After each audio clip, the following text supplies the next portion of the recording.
현재 심리 과정에서는 저희 입장을 충실하게 설명을 드렸고 그에 따라서 재판관님들이 현명한 결정을 내려주신 것 같습니다.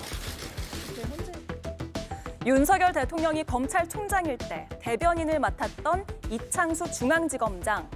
그래서 친윤 중에 친윤이라는 세간의 평가가 있는데요. 그가 돌아왔습니다. 김 여사를 수사할 때 편의를 봐줬다. 도이치 사건은 덮어버렸다. 이런 이유 등으로 직무가 정지된 지 98일 만입니다. 적어도 제가 부임한 이후에는 제가 필요한 수사를 수사팀과 함께 성실하게 수행했다는 말씀을 드리고 그 부분을 재판관들께서도 인정하신 것으로 알고 있습니다. 네, 이창수 지검장은 필요한 수사를 성실하게 했다는 걸 재판관들에게 인정받았다라고 말했지만 이건 사실과 좀 달라 보입니다. 헌재 결정문에선 단정하기 어렵다라는 표현이 반복적으로 쓰였을 뿐 성실함을 인정한 부분은 전혀 없었습니다. 대신 김건희 여사 수사 과정에서 증거 수집이 더 필요했는데도 적절히 수사를 지휘 감독했는지 의문이 있다고 밝혔습니다. 돌아온 이창수, 앞으로의 검찰에는 어떤 영향을 끼칠까요? 네, 심우정 검찰총장이 오늘 항고를 포기한다는 입장을 재차 밝혔습니다. 못을 박은 거죠. 즉시 항고 포기 입장은 변함이 없다라는 대검의 입장이 나왔고요. 숙고 끝에 준사법적 결정을 내린 이상 어떠한 외부의 영향에도 흔들림 없어야 한다라는 입장을 덧붙였습니다. 어제 국회 법사위에서 사법행정을 총괄하는 법원행정처장이 상급심의 판단이 필요하다라는 의견을 냈었는데 그러면 한번 항고해볼 만도 하다 싶었는데 아주 딱 잘랐어요, 오늘. 그러니까요. 그래놓고는 지금 일선에 내려보낸 지침은 구속기간 그 산정은 일로 한다라고 다시 또 내려보낸 거 아닙니까? 그러니까 검찰 내부에서도 자괴감이 든다는 목소리가 나오고 있는 것이고 즉시 항고해서 결론을 좀 내서 정리하는 것이 그나마 검찰의 명예를 회복하는 길 아니냐 이런 목소리가 나오고 있는데도 무슨 소신인지 고집인지 저렇게 고집을 피우고 있네요, 검찰총장이. 아니 심지어는 어제 법사위에서 그 천대엽 대법관이잖아요, 그분도. 예. 오히려 피의자가 석방이 됐으니까 즉시 항고 안 할 이유가 더 없어진 거 아니냐. 그래서 이 혼란상을 좀 수습은 되는 거 아니냐. 뭔가 정리는 해야 되는 거 아니냐. 그런 차원에서라도 즉시 항고해서 내일까지니까 결론 내는 게 맞다. 그렇게까지 얘기했는데도 이렇게 고집 피우고 또 일선에는 다시 원점으로 가서 날로 계산해라 이렇게 얘기하는 것은 결국에는 한 사람만을 위한 특혜를 오히려 인정하는 것이고 그게 정당했다, 특혜 주는 거 맞다라고 스스로 고백하는 그런 상황이 아닌가 이렇게 생각합니다. 어떻게 이럴 수가 있는 것인지 검찰이 과거에 했던 모습하고 너무 다르잖아요. 그리고 본인이 그 판단에 대해서 동의할 수 없다고 얘기해놓고 그 시간으로 계산하는 거 우리가 해왔던 통상해왔던 것과 다르다라고 얘기했으면서도 부동의하지만 뜻을 따르겠어요. 언제부터 이렇게 고분고분했죠, 검찰이. 그런 점에서도 참 진정성을 의심할 수밖에 없다. 저 모습이 과연 온당한 것이냐. 특혜 위에 특혜라는 생각밖에 들지가 않네요. 예, 오직 한 사람을 위한 것이다. 인신 구속의 권한은 법원에 귀속된다라는 큰 원칙을 검찰총장으로서 지킨 것이고요. 만약에 이번에 그러면 번복을 해갖고 다시 즉시 항고를 하게 된다라고 한다면 검찰에 대한 일반 국민의 신뢰는 오히려 더 추락하지 않을까요? 이런 부분에 대한 고려도 있었을 것이라는 생각을 개인적으로 해봤습니다. 그리고 검찰총장이 이제 대검과 관련해서 얘기를 했잖아요. 대검이 계속 회의를 했는데 이게 준사법적 결론을 내린 이상 어떠한 외부의 영향에도 흔들림 없어야 한다라는 명확한 입장을 밝힌 거예요. 근데 저는 대검이 이렇게 오락가락한 부분에 대해서는 같이 문제 제기를 할 수밖에 없다고 생각합니다. 일단 그 법원에서 이제 시간으로 한 부분에 대해서 검토를 했고 그래서 구속 취소시켰는데 그러면 그때서부터는 다시 시간으로 한다라고 공지를 했었어야 옳다고 생각합니다. 네. 그래야 윤석열 대통령만 왜 시간으로 적용하느냐라는 불필요한 오해를 불식시킬 수도 있었는데 대검에서는 왜 또 일선 지청 검찰에는 날로 하라 그러고 이 윤석열 대통령에 대해서는 시간으로 적용했느냐 이 부분에 대한 그 문제는 대검 스스로 좀 야기한 측면도 있다. 그 부분에 대한 반성은 해야 되지 않나 싶습니다. 예. 왜 이 사건만 시간이고 앞으로도 계속 날로 계산하라고 대검에서 일선지검에 공문을 내려 보냈느냐?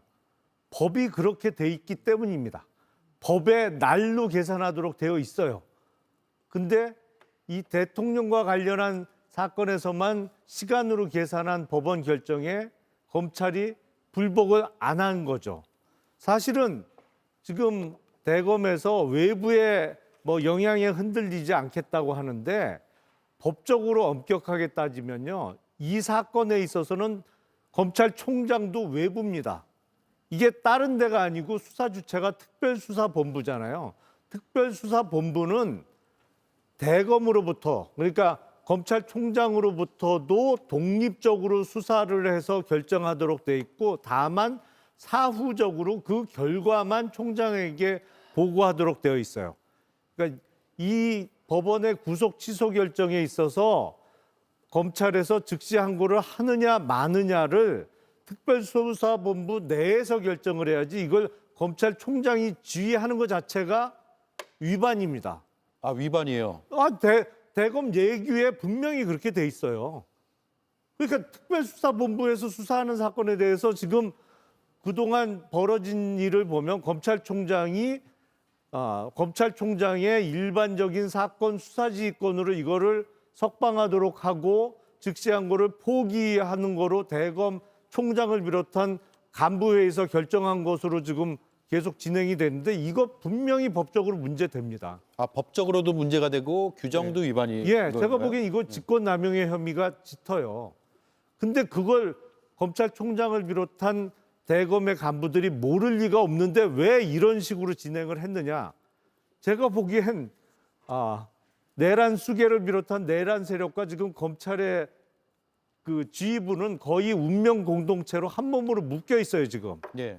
이게 분명히 나중에 문제 될 수밖에 없는 상황이고 그리고 앞서 오늘 탄핵이 기각된 이창수 서울중앙검사장도 부끄러운 줄 알아야 됩니다. 탄핵은 기각됐습니다만 검사로서 그동안 보여준 특히 도이치모터스 주가 조작 사건을 임하는 검사로서의 모습은 어느 후배 검사가 봐도 부끄러운 모습인 거는 분명합니다. 예. 자, 법적으로도 규정상으로도 위반 가능성이 다분하다. 향후에 큰 문제가 될 수 있다라는 분석이고요. 천대엽 법원행정처장의 어제 발언 다시 한번 자세하게 듣고 이야기를 이어가겠습니다. 굉장히 혼란스러운 상황이 앞으로 좀 지속될 수밖에 없기 때문에 저희들은 이제 그 재판부 취소결정 재판부의 입장처럼 이 부분에 대해서는 적시항고를 통해서 상급심의 판단을 받는 것이 좀 필요하다라는 생각은 가지고는 있습니다. 예. 자, 분명히 이제 밝히고 있어요. 이건 법원 행정처니까 법원의 의견이라고 보면 될 것 같고요. 즉시항고를 통해서 상급심의 판단을 받는 것이 좀 필요하다는 생각이다. 앞으로 혼란스러운 상황이 발생할 수 있기 때문에 이미 혼란스러워하는 것 같아요. 현장에서는. 네, 당연히 혼란스럽죠. 71년 만에 변화이고 법대로 하지 않은 결과이기 때문에 당연히 혼란이 있을 수밖에 없습니다. 그런데 검찰이 지금 그 이후에 한 얘기들이 조금 더 가관입니다. 검찰총장의 말에 의하면 이번에 본안 재판을 통해서 이 문제를 계속 제기해서 제대로 정리하겠다 이런 취지의 발언을 했어요. 근데 그 본안 재판이라는 게 누구냐면 이번에 구속 취소를 결정한 지기현 판사가 진행하고 있는 재판인 겁니다. 그러니까 지기현 판사는 이미 그에 관련된 판결을 내렸는데 한 판사에게 2번의 재판을 받겠다고 하는 것입니다. 예. 이게 말이 됩니까? 언제 들어보셨습니까? 한 재판부가 분명하게 입장을 정했는데 그리고 판결을 내렸는데 그 재판부에 다시 한번 청구를 한다는 게 재판을 받겠다는 게 말이 안 되는 것이고요. 이건 완전한 언어 도단이고 국민을 정말 너무나 정말 무시하는 발언일 수밖에 없는 것입니다. 그러니까 검찰이 지금 말을 잘못하고 자신들이 한 사람만을 위한 법 집행에 관련된 이 결정들을 하다 보니까 말이 계속 꼬이는 것이죠. 그래서 지금이라도 즉시항고를 해야 되는 거 아닌가, 그 기간이 남아 있었기 때문에요. 그런데도 불구하고 즉시항고를 포기했고, 지난주에 말씀드렸던 보통항고 역시도 하지 않겠다는 입장을 분명하게 했습니다. 그러면 결국은 본인들이 모든 상급심의 판결을 받을 수 있는 모든 가능성을 차단해버린 거잖아요. 그 차단해버린 걸 가지고 본인들이 어떻게 또 정리를 하겠다는 겁니까? 네. 예. 그래서 도저히 해결할 수 없는 것들을 자기들이 해결하겠다라고 또 국민을 속이고 있는 것이다. 이렇게 말씀드릴 수밖에 없습니다. 김영남 의원님, 지금 항고를 하려면 할 수는 있어요? 할 수 있죠. 지금 7일 이내니까. 7일 이내니까 일단 포기 의사를 밝히긴 했지만 지금이라도 생각을 바꾸면 할 수 있는 거죠. 그러니까 즉시항고 포기서를 법원에 제출한 건 아니잖아요. 예.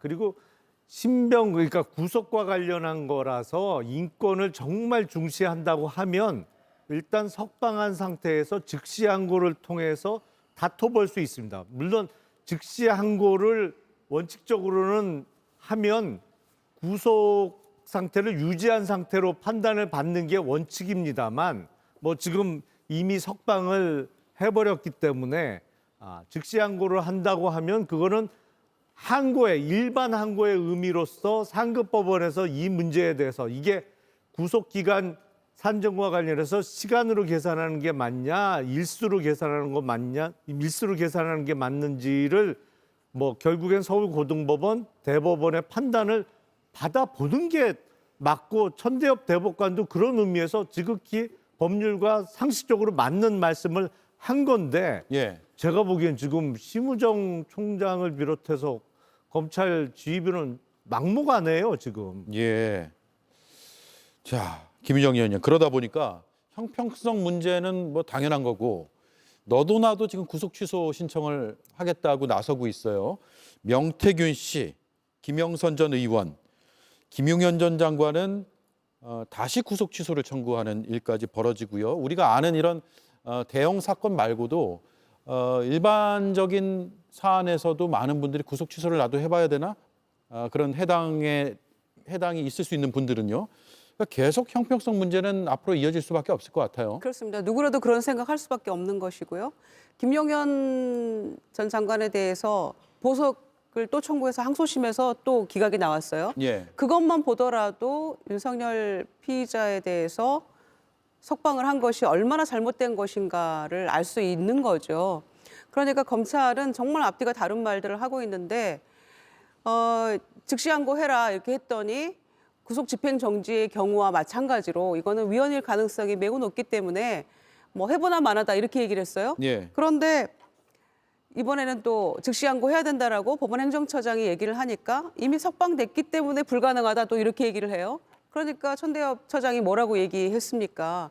오히려 석방이 된 상태이기 때문에 장애물이 제거가 돼서 즉시항고 해보는 게 맞다. 이렇게 얘기한 거 아닙니까? 그렇게 인권을 생각한다면. 그랬는데도 지금 안 하겠다고 버티고 있는 거고. 그러면서 지금 다시 얘기하는 거는 관련 규정들에 대해서 정비해야 되니까 논의하겠다 이렇게 얘기하고 있는데, 아니 그 논의를 하고 기준을 세우기 위해서라도 즉시항고를 통해서 상급심의 판단을 받아 보는 게 맞다라고 입 달린 사람은 누구나 얘기하고 있는데 검찰만 저렇게 엉뚱한 소리를 하고 있다는 것이 검찰의 신뢰 회복이요. 더 이상 떨어질 신뢰도 없는 것이고, 이래서 검찰 개혁의 마지막 방점을 찍어야 한다는 그 당위성을 다시 한번 확인시켜주는 그런 태도를 스스로 보이고 있다고 생각합니다. 예. 다른 의견 있으신 분? 네, 넘어가죠. 이창수 지검장이 98일 만에 돌아왔는데요.